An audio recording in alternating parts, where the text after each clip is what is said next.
Dead by Daylight released in June of 2016 and quickly became the leader for asymmetrical horror games. Now in 2022, with the game celebrating its 6th anniversary, it's still above and beyond the leader in the genre, with no game even coming close to competing. Now you must come with me.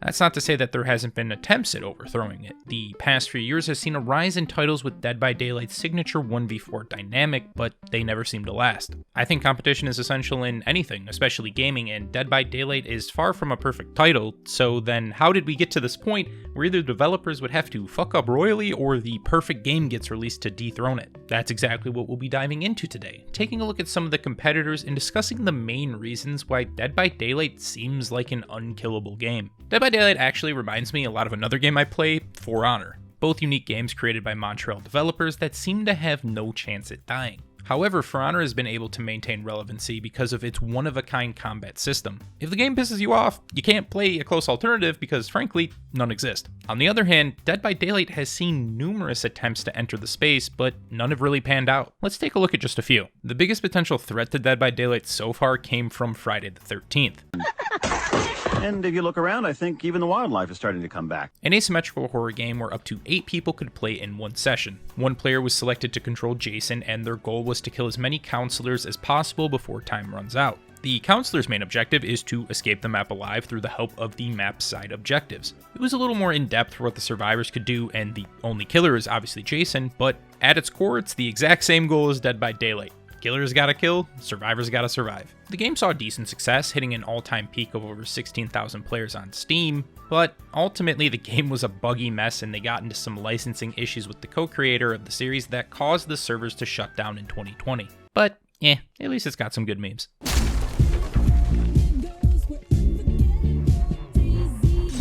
A more recent release to come out was Evil Dead the game. Having an easily recognizable franchise behind a game is a great start to establish some competition. Now, although this is an asymmetrical game, the gameplay itself is vastly different to Dead by Daylight. It's still a 1v4 with 4 survivor characters and a single killer. However, the killer mainly spawns AI and traps to try to slow down the survivors, with each side leveling up before the endgame boss fight. Also, survivors have cars and guns, which has not yet been a DLC in DBD. Alakablam! Overall, the game is just too different. Although it's technically an asymmetrical horror, the player-based crossover between it and DBD seems minimal. I'd place it more in lines as a competitor to Left 4 Dead or Friday the 13th. But if the game had a large enough community, it could grab a slice of this genre's pie. Turns out the pie was already eaten months ago and only the tin remains. I'm not sure if that attempted metaphor made sense, but was just trying to say that no one plays the game. I know it's not a direct correlation, but as of me typing this, there are only 30 viewers for Evil Dead on Twitch. Not great for a game that's only been out 6 months.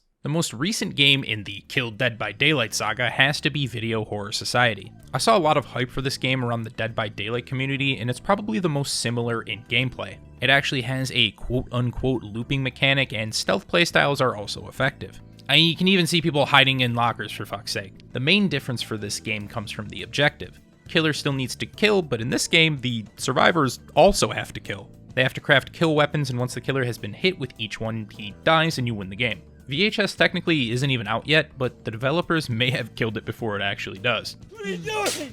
Burying you. A myriad of, frankly, dumbass decisions from the developers have extinguished all hype that they'd built up. I could go into detail with everything they did wrong, but instead I'll just link this video from Dowsy that does a great job documenting VHS's mistakes in chronological order. Home Sweet Home, Identity V, Prop Night, last year, there's been no shortage of competition in the space, but at the same time, no game has even come remotely close to overtaking DBD. Obviously, having a working game and competent developers is a pretty big upside, but I think there are 2 main reasons that Dead by Daylight has become this untouchable giant in asymmetrical horror. What's the most important thing when you play a game for the first time? Believe it or not, it isn't a predatory cash grab, as much as I love those. No, it's that you enjoy the fucking game, aka a good new player experience. As a developer, you don't want your audience to adapt that anime mindset of, trust me, it gets real good around episode 308. Creating an experience that can be enjoyed from the jump by any player is critical to the longevity of a game, and in asymmetrical horror games, pretty much no one has done it.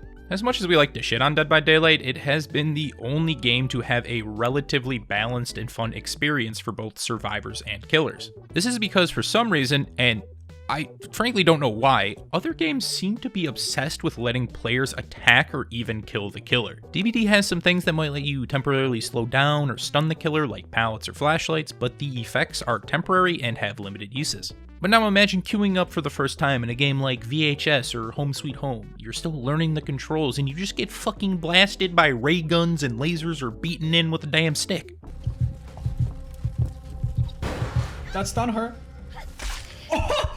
I think I killed her! These games are heavily skewed towards one side, and thus, no one wants to play the other role. Then queue time becomes long as hell because no one wants to get just rolled, and then people on the other side just get bored of waiting for games, and then everyone leaves and the game dies. When you first play DBD, no one knows what the hell's going on. You have minimal perks and no map knowledge. Honestly, I'd say Killer has a slight advantage at the start because they have a power to use. As you play more, it becomes more normalized, and certain factors can lead to either side having a pretty good chance at winning. So therefore, I will suggest the crazy idea for companies to have players not constantly attack the killer. Sure, maybe have some more mechanics that can be unlocked the more you play and higher your skill level is, but make it as bare bones as possible in the beginning so new players can adjust. The next reason, and probably a bigger factor for Dead by Daylight's domination at the top, is licenses. Good evening, sir. I certainly hope you've got a license for that guy. Sure, playing a game and having fun is the most important thing, but being able to play as characters from other beloved franchises in the same game doesn't hurt either. Fighting games in particular have always been a great place for crossovers. Games like Mortal Kombat, Tekken, and Smash have done a great job at implementing licensed characters into their current cast. Shit, I haven't played Mortal Kombat, but Predator's my favorite movie series, so maybe I'll give it a shot. Bro, did you hear they got Minecraft Steve in Smash Ultimate? Oh, now I have to give it a shot. Licenses help bring new players who are fans of that specific series, but also keeps current players playing because now they have a cool crossover that's going to bring more people to a game they already enjoy. And because of this, competition is high, with developers trying to make a game with the most appealing cast of characters. In asymmetrical horror, no cast is even marginally as appealing as Dead by Daylight. Right now, there are 11 licensed killers and 13 licensed survivors in DBD from series like Resident Evil, Silent Hill, Halloween, and Stranger Things. That's not even mentioning the licensed skins, which would easily double these numbers. If you put two games next to me, one with this cast and another where I'm playing as this fucking bootleg looking Kog'Maw, of course I'm gonna pick the first one. And it's even the same when comparing licensed titles like Friday the 13th or Evil Dead. These are some of the most recognizable franchises in horror, but what are you gonna add to it? Jason Voorhees is dope, but I'm never gonna get Pyramid Head as a playable DLC because, well, then it wouldn't be Friday the 13th. Evil Dead, I mean, I could just play DBD because Ash is in that game too. I'm not sure why other titles haven't attempted to get licenses, perhaps they don't have the budget, or maybe series have an exclusivity deal with DBD, but even if they did, they'd be so far behind Dead by Daylight that it wouldn't even matter. And if for some reason you think that licenses aren't that important, just look at the jump in peak players when the first Resident Evil DLC was released in DBD. These two reasons, along with consistent content and high replay value, have put Dead by Daylight so far ahead that it would take a colossal fuck up from the devs to actually kill this game. I know we all bitch and complain about balance in this game, these perks are too strong or this killer's power is busted, but it's not nearly bad enough to make a majority of the player base quit. The only potential game killing issue so far has been the amount of cheaters. There's always been hackers in this game, but over the past year it has gotten out of hand. Fortunate. This sucks. The hacks are super easy to obtain, and DBD's anti-cheat is basically that one dude from the security pat-down meme. We got people flying around the map, healing or doing gens instantly, performing like infinite head-on and flashlight stuns. It's just a whole mess. However, the biggest issue is that a lot of these cheaters will target Twitch streamers and content creators to try and hold their game hostage. It's gotten so bad that some of the largest creators have made videos calling out behavior for not fixing the issue. However, at least the devs understand that this is not a good thing and have laid out a timeline of how they are going to deal with the cheating situation. Is Dead by Daylight a perfect game?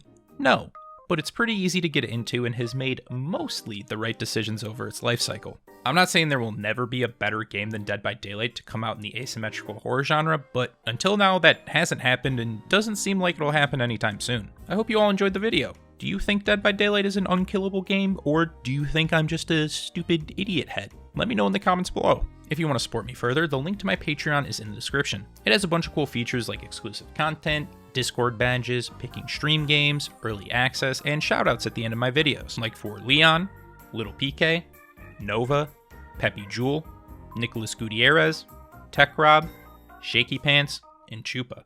I'll be uploading some of my older videos in addition to the new content, but I should be more consistent with content on both this and my anime channel. If you enjoyed, make sure to like and subscribe. Hope to see you again.